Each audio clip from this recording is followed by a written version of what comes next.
Di Israel ada sebuah ideologi lama yang dulu dianggap terlalu ekstrem untuk diwujudkan. Namun, kini justru mulai diterjemahkan menjadi kebijakan negara. Dan ketika ideologi itu mulai dijalankan, bukan hanya Palestina yang terguncang tetapi seluruh Timur Tengah ikut bergerak menuju titik paling berbahaya dalam sejarah modernnya. Inilah narasi tentang Israel Raya, sebuah visi geopolitik yang kini dituduh menjadi pusat dari eskalasi besar di Gaza, Lebanon, Suriah, hingga konflik langsung melawan Iran. Selama puluhan tahun, konsep Israel Raya atau Greater Israel dianggap sebagai gagasan kelompok kanan ultranasionalis Israel. Sebuah ambisi yang ingin memperluas wilayah Israel jauh melampaui batas negara saat ini. Namun yang mengejutkan, menurut berbagai analisis geopolitik, ideologi itu kini tidak lagi berhenti sebagai slogan politik. Ia mulai berubah menjadi praktik nyata. Perubahan ini terlihat jelas di era pemerintahan Benjamin Netanyahu. Di bawah kepemimpinannya, retorika nasionalisme religius meningkat drastis. Narasi sejarah klaim teologis dan identitas spiritual mulai digunakan untuk membenarkan ekspansi wilayah.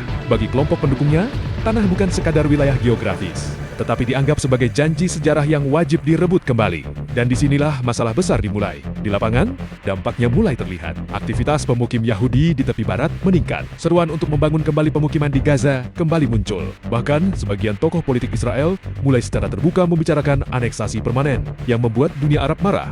Bukan hanya tindakan militernya, tetapi karena untuk pertama kalinya, visi ekspansi itu mulai diucapkan terang-terangan. Beberapa laporan menyebut adanya wacana yang mencakup wilayah Palestina secara penuh, sebagai Lebanon, Suriah, bahkan Yordania. Bagi pendukung garis keras Israel, ini disebut sebagai proyek keamanan strategis. Namun bagi lawannya, ini dianggap sebagai proyek imperial modern. Dan ketika istilah Israel Raya mulai muncul dalam diskusi publik global, banyak negara mulai melihat konflik Gaza bukan lagi sekadar perang melawan Hamas, tetapi bagian dari proyek geopolitik yang jauh lebih besar. Lalu muncul pertanyaan yang lebih mengerikan, bahwa apakah perang di Gaza sebenarnya hanya tahap awal? Karena ketika Gaza dihancurkan, ketegangan langsung melebar ke Lebanon Selatan. Militer Israel meningkatkan operasi ke Suriah. Kelompok-kelompok bersenjata pro-Iran mulai bergerak dari berbagai front. Timur Tengah perlahan berubah menjadi rantai konflik yang saling terhubung.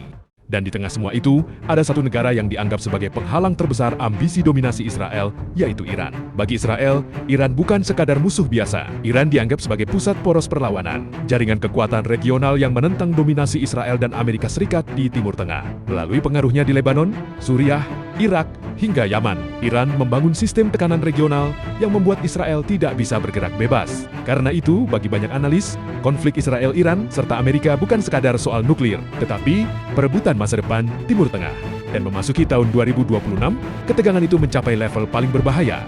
Konfrontasi terbuka mulai terjadi. Serangan saling balas terus meningkat. Amerika Serikat ikut terseret semakin dalam, bahkan menjadi aktor terdepan. Di sisi lain, dunia Arab mulai bereaksi keras. Organization of Islamic Cooperation atau OIC mendesak tindakan internasional untuk menghentikan ekspansi Israel. Negara-negara Arab menolak keras gagasan pemindahan paksa warga Palestina, karena bagi mereka itu bukan relokasi, tetapi pembersihan etnis. Dan semakin agresif retorika Israel Raya muncul, semakin besar pula kemarahan publik Arab. Bahkan negara-negara yang sebelumnya mulai membuka hubungan diplomatik dengan Israel, kini berada dalam tekanan besar dari rakyat mereka sendiri.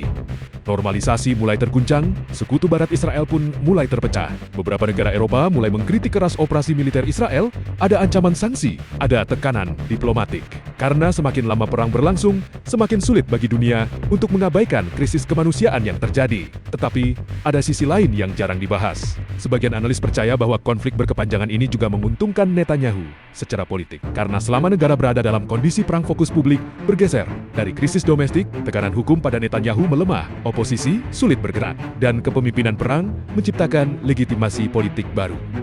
Artinya, perang bukan hanya soal keamanan nasional, tetapi juga soal kelangsungan kekuasaan Netanyahu sendiri. Dan yang membuat situasi semakin berbahaya adalah menyatunya ideologi, militer, agama, dan kepentingan politik, sehingga konflik menjadi jauh lebih sulit dihentikan. Kini dunia menghadapi pertanyaan besar, apakah proyek Israel Raya benar-benar sedang diwujudkan? Ataukah ini hanya propaganda geopolitik yang dibesar-besarkan? Jawabannya mungkin berbeda, tergantung siapa yang berbicara. Namun, satu hal jelas, Timur Tengah sedang berubah. Perang Gaza bukan lagi konflik terisolasi. Konfrontasi Israel, Amerika, dan Iran bukan lagi perang bayangan.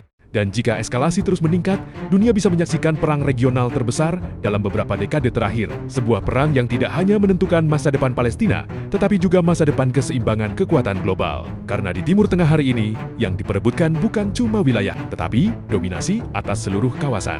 Jika konflik ini terus melebar, maka dunia mungkin akan memasuki era baru, yaitu era ketika ideologi lama kembali hidup dan mengubah geopolitik global menjadi jauh lebih berbahaya daripada sebelumnya.